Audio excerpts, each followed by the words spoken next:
Hello everyone. Today we talk about the third of the Chinese zodiac animal. This is the tiger.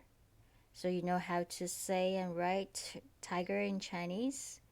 We say ho ho.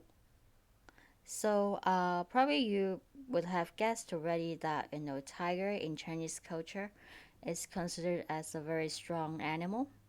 So it's able to protect human beings against evil spirits.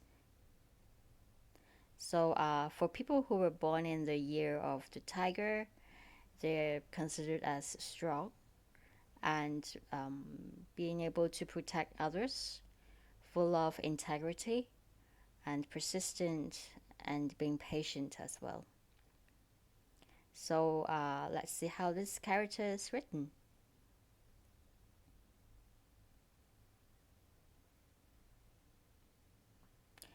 I hope you enjoy this video and please check out other videos as well.